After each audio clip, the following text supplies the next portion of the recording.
Good morning. Investors are returning to office properties, and financing is following suit. And after several years of contraction, office investment activity has rebounded meaningfully in 2025, emerging as one of the strongest signals of recovery across U.S. commercial real estate.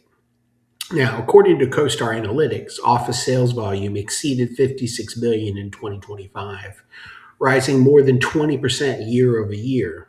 And that's the strongest growth among major property sectors, as well as a $10 billion increase from 2024. And most of that happened in the fourth quarter. And for commercial mortgage brokers, lenders, and sophisticated investors, the shift is critical. Office is no longer a frozen capital market, it's a selective opportunity. So let's look at rate stability, and that has brought capital off the sidelines. The first catalyst that needed to happen was behind the rebound was interest rate stabilization, and the 10-year Treasury yield declined from above 4.5 early in 2025 to roughly 4.1% by year end, reducing volatility and restoring underwriting confidence.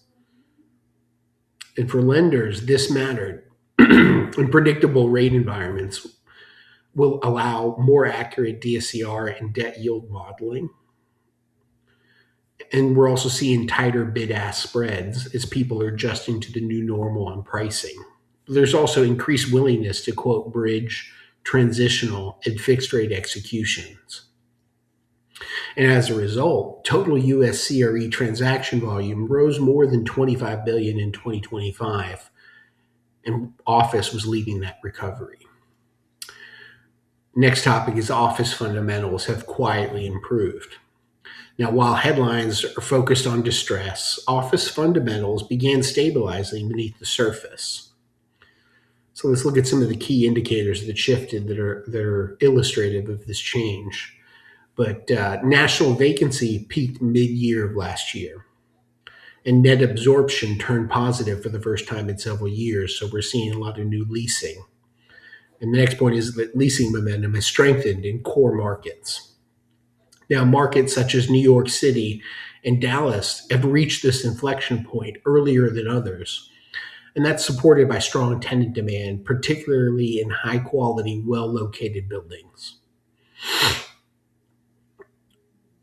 Now, let's look at something that's equally important for lenders as well. New office construction remains historically low, limiting future supply and supporting long-term occupancy and valuation stability for existing structures. Next is discounted pricing has created compelling entry points. And office values stabilized in 2025 after 3 years of sharp repricing.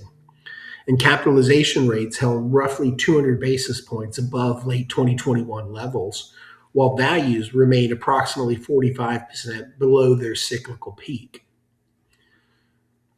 Now, that reset is really what has attracted investors back into the market.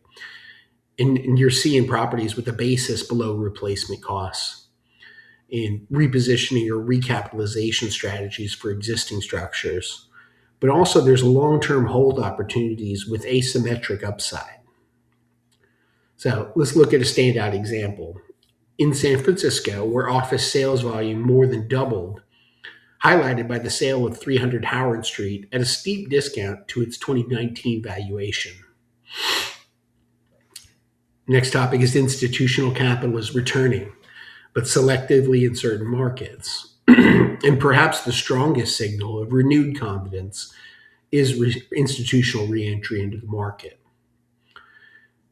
And its institutional investors have accounted for roughly about 40% of office transactions in the late 2010s, and roughly about 20% in 2024, but over 25% in 2025. Now, their return helped office claim its largest share of total CRE transaction volume since 2021, reinforcing that capital is no longer avoiding the sector, it's just underwriting it more carefully. So, what does this mean for commercial mortgage financing? Well, office is not back in a broad sense, but it is financeable again for the right assets. And here's what lenders are prioritizing to help you pick and choose your selection criteria. But think Class A and well-located Class B properties. We need strong sponsorship and leasing plans, but we also need conservative leverage and realistic exit assumptions. So for investors, this is creating an opportunity. And for mortgage brokers, it creates deal flow. And if you understand the risk profile and the capital stack expectations, you can advise your clients better. So the bottom line on office investment activity is that it remains below pre-pandemic levels, but the 2025 rebound marks a structural shift.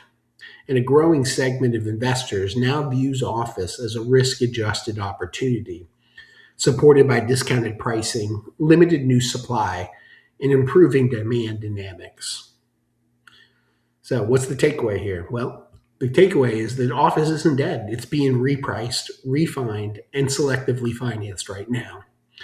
Now, my name is Bill Rapp. Please visit billrapponline.com. I'd love to talk to you more about your next investment opportunity and figure out how we can structure it. Thanks for your time. Have a good day.